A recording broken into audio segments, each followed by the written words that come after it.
हाय नमस्कार, मी शोभा तुम्हा सर्वांचे अगदी मनापासून स्वागत करते माझ्या एका नवीन ब्लॉगमध्ये. तर कशा आहात सगळेजण? श्री स्वामी समर्थ. तर आज आहे हरतालिका. तर हरतालिकाच्या सर्वांना खूप खूप हार्दिक हार्दिक शुभेच्छा. तर माझी पूजा वगैरे सगळी झालेली आहे. तर एकदम साध्या सोप्या सिंपल गावाकडल्या पद्धतीत माझी पूजा झालेली आहे हरतालिकेची. आणि आज हरतालिकेचा उपवास पण आहे. चला तर मग मी दाखवते तुम्हाला बॅक कॅमेराने. आणि माझा आजचा मिक्स व्हिडिओ असणार आहे, तर नक्की शेवटपर्यंत बघा. आणि दिवसभराचं जे काही रुटीन असेल ते आज मी तुमच्याबरोबर शेअर करणार आहे. चला तर मग आज अगोदर माझी पूजा बघूया. हे बघा, अशा प्रकारे माझी पूजा मांडून झालेली आहे. तर हे बघा, अशा प्रकारे माझी पूजा झालेली. आणि इकडं मी महादेवाची पिंडसुद्धा काढलेली. इथं छोटीशी पिंड काढलेली मी, बघा थोडीशी दिसते. आणि अशा प्रकारे इकडं 5 फळं, पान, सुपारी, जे काही मला जेवढं काही माहीत असेल तेवढं मी अशा प्रकारे पूजा केलेली. तर कशी वाटली तुम्हाला तर नक्कीच मला कमेंटमध्ये सांगा.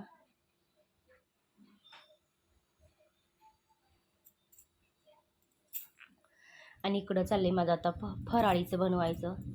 तर आता राहिले 2-3 दिवस.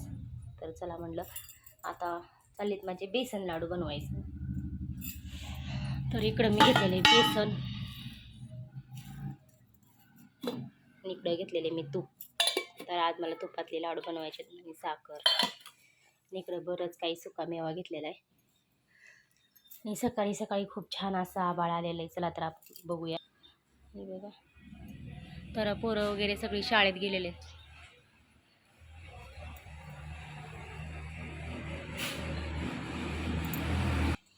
चला मग बरंच काही अजून राहिलेलं आहे माझी कामं. तर स्वयंपाक वगैरे झालेला आहे माझा. तर म्हणलं चला आता घेऊया बनवायला. चला मग लाडू बनवायला घ्यायच्यात आता. बघा, अशा प्रकारे चाललंय माझं बेसन लाडू बनवायचं.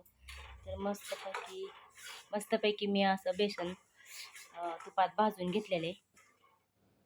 तर खूप छान असं वास यायला लागलाय. इकडं मी पिठी साखर ठेवली, ह्याच्यामध्ये वेलदोडे बारीक केलेत. इकडं चाललंय आपला थोडासा गरा भाजायचा. आणि थोडासा गरा भाजून ह्याच्यामध्ये बेसनमध्ये मिक्स करणार आहे. एकदम थोडासा घेतलाय, कमी प्रमाण. आणि इकडं ठेवलंय आपलं गऱ्याचे लाडू बनवण्यासाठी सारण मी. तर बेसन लाडू झाले बनवून की लगेचच मला गऱ्याचे लाडू पण बनवून घ्यायचे. अशा प्रकारे चाललंय माझं थोडंसं फराळीचं बनवायचं. आणि एकदम थोडेसे काजू घेतलेत मी ह्याच्यामध्ये मिक्स करायसाठी बेसन लाडूमध्ये. तर एकदम थोडेसे घेतलेले आहेत.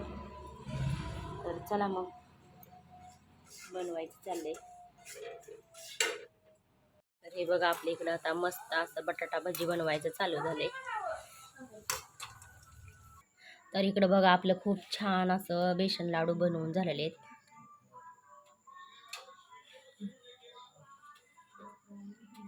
आणि इकडं मस्त असं मोदक आणि रव्याचे लाडू पण खूप छान असं बनवून झालेत.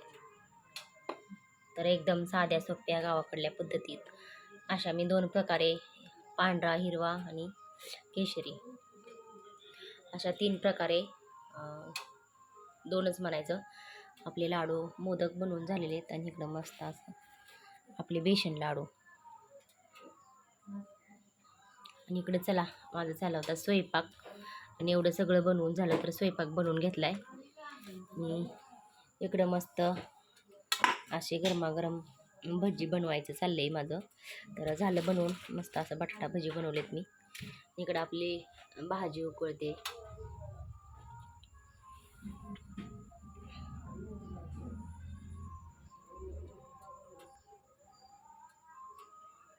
चला मग कसा वाटला माझा ब्लॉग नक्कीच लाईक, शेअर, कमेंट करायला विसरू नका. चला तर मग बाय, इथंच थांबूया आजच्या व्हिडिओमध्ये. परत भेटूया का अशा नवीन आणि छानशा व्हिडिओमध्ये. तोपर्यंत चला मग बाय बाय.